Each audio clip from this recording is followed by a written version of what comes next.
আজকে তোমাদের একটা দারুণ রেসিপি শেখাবো। এটা কিভাবে বানাবো সেটা দেখার জন্য প্লিজ ভিডিওটা স্কিপ না করে পুরো ভিডিওটা দেখবে, তাহলে জানতে পারবে এই রেসিপিটা কতটা মজাদার। ঢ্যাঁড়স দিয়েও যে এত সুন্দর রেসিপি বানানো যায়, ভিডিওটা না দেখলে কিন্তু একদম বুঝতে পারবে না। তো ভিডিওটা দেখে নাও। আর যারা নতুন বন্ধু আমার ভিডিওটা দেখছো, তারা চ্যানেলটা প্লিজ সাবস্ক্রাইব করে পাশে থাকা বেল আইকনটা প্রেস করে দেবে, তাহলে আমার ভিডিও সব নোটিফিকেশনগুলো তোমরা সবার আগে পেয়ে যাবে। তো দেখে নাও ভিডিওটা। হ্যালো বন্ধুরা, কেমন আছো তোমরা সবাই? আশা করছি সবাই খুব ভালো আছো, সুস্থ আছো, সাবধানে আছো। অনেক দিন পর চলে এসেছি একটা ভিডিও নিয়ে। আশা করি ভিডিওটা তোমাদের ভালো লাগবে। দেখো, এই ঢ্যাঁড়সগুলোকে আমি সুন্দর করে ধুয়ে জল ছড়িয়ে রেখেছি। ধুয়ে জল ছড়িয়ে রাখতে হবে, কিন্তু এর একটা সুস্বাদু রেসিপি তোমাদের সাথে আজকে শেয়ার করব। এই ঢ্যাঁড়স আমরা অনেকে খুব পছন্দ করি, আবার অনেকে পছন্দ করি না, কিন্তু এইভাবে বানিয়ে, আমি যেভাবে বানাচ্ছি এইভাবে বানিয়ে একবার করে দেখো, আশা করি তোমাদের খুব ভালো লাগবে। তো এই ঢ্যাঁড়সটা যে আমি ধুয়ে জল ঝরিয়ে রেখেছি, প্রথমে এটা আমি কেটে নেব। এবারে কিভাবে কাটবো ওটা তোমাদের দেখিয়ে দিই। এইবার আমি ঢ্যাঁড়সগুলো কেটে নেব। দেখো, প্রথমে এইভাবে মুখগুলো কেটে নিলাম। আর এটা একদম ছোটও হবে না আর একদম বড়ও হবে না, আমি এই সাইজের করে ঢ্যাঁড়সগুলোকে কাটবো।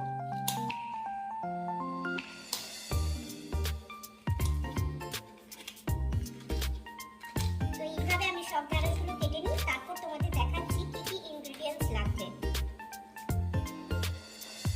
সব ঢ্যাঁড়সগুলো আমি এইভাবে সুন্দর করে কেটে নিয়েছি। আগেই তো ধুয়ে জল ঝরিয়ে রাখা ছিল।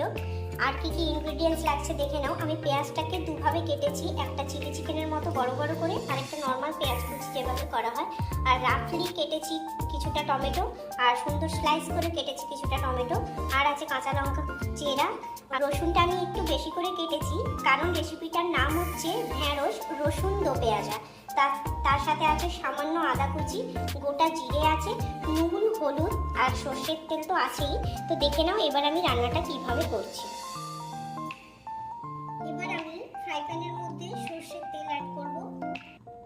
আমি 300 গ্রাম মতো ঢ্যাঁড়স নিয়েছি, তাই এই 2 চামচ 3 চামচ মতো তেল দিলাম।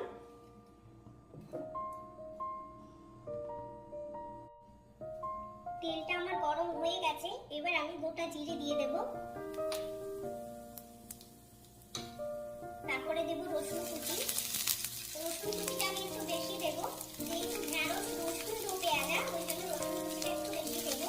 দিয়ে আমি হালকা ভেজে নেব।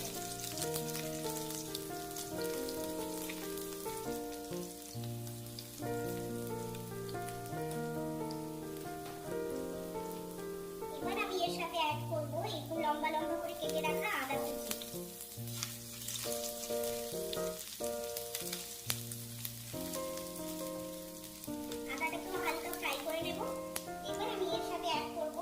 নরমাল কেটে রাখা পেঁয়াজ কুচি।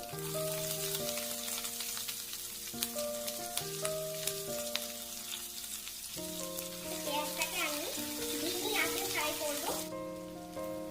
পেঁয়াজটা দেওয়ার পর আমি পেঁয়াজটা কিন্তু লাল লাল করে ফ্রাই করব না, হালকা সাদা সাদা ভাবেই ফ্রাই করব।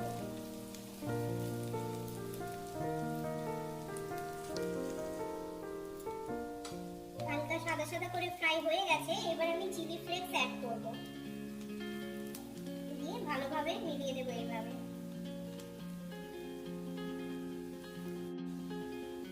দু একবার চালানোর পরে রাফলি কেটে রাখা টমেটো কুচিগুলো অ্যাড করব।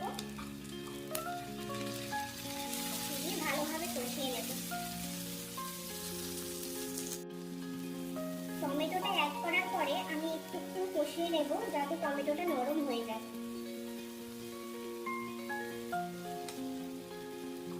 টমেটোটা নরম হয়ে গেছে, এবার আমি কাঁচা লঙ্কা চেরা অ্যাড করব।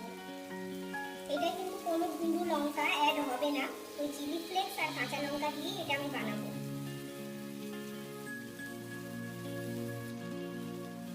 টমেটোগুলো খুব সুন্দর করে সেদ্ধ হয়ে গেছে, দেখো। আর টমেটোটা এইভাবেই দেখতে লাগবে, দিলে বেশি ভালো লাগবে। তো এবার এর সাথে আমি অ্যাড করব পরিমাণ মতো হলুদ গুঁড়ো, আর দেবো ধনে গুঁড়ো, আর পরিমাণ মতো লবণ। আমি আর কোনো গুঁড়ো মশলা অ্যাড করব না। এই গুঁড়ো মশলা দিয়ে সুস্বাদু একদম টেস্টি তৈরি হয়ে যাবে আমাদের ঢ্যাঁড়স রসুন দো পেঁয়াজা। তো দেখে নাও, আরো একটু প্রসেস বাকি আছে। তো এই মশলাটাকে আমি ভালোভাবে কষিয়ে নিই, তারপর দেখাচ্ছি। এই মশলাটা আমার কষানো হয়ে গেছে, এবার আমি এই মশলাটা নামিয়ে নেব।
সেদ্ধ না হচ্ছে।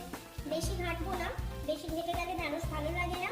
তো যতক্ষণ সেদ্ধ না হচ্ছে ততক্ষণ এইভাবে সুন্দর করে ঢ্যাঁড়সগুলোকে কষিয়ে নেব যতক্ষণ সেদ্ধ না হচ্ছে। দেখো এখন কালার দেখেই বোঝা যাচ্ছে সেদ্ধ হয়নি। যখন সেদ্ধ হবে ওর কালার বলে দেবে সেদ্ধ হয়ে গেছে। তো এইভাবেই আমি কষিয়ে নিই, তারপর তোমাদের দেখাচ্ছি। ঢ্যাঁড়সটা আমার মোটামুটি হয়ে এসছে। এবার স্লাইস কেটে রাখা টমেটোর কুচিগুলো দিয়ে দেব। এটা হালকা বয়েল হবে, এটা দেখতেও ভালো লাগে আর খেতেও সুন্দর লাগে।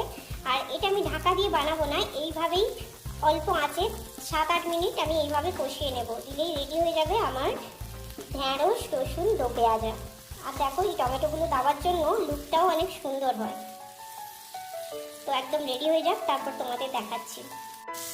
ঢ্যাঁড়স রসুন দো পেঁয়াজা আমার প্রায় রেডি হয়ে গেছে। দেখো দেখেই বুঝতে পারছো ঢ্যাঁড়সগুলো সেদ্ধ হয়ে গেছে। এটা আমরা রুটি, ভাত, পরোটা সবার সাথে খেতে পারি। আর তোমরা এইভাবে বানিয়ে দেখে আমাকে অবশ্যই কমেন্ট করে বলবে যে রেসিপিটা কেমন খেতে। আশা করি ভিডিওটা তোমাদের ভালো লেগেছে। যদি ভিডিওটা ভালো লাগে তো পাশে থেকো প্লিজ, আর লাইক করে দিও, কমেন্ট করে দিও।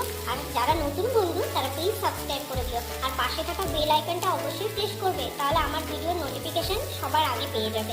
তো এই ভিডিওটা আমি এখানেই এন্ড করছি। আবার পরের ভিডিওতে দেখা হবে। ততক্ষণের জন্য সবাই খুব ভালো থেকো, সুস্থ থেকো, সাবধানে থেকো। টাটা।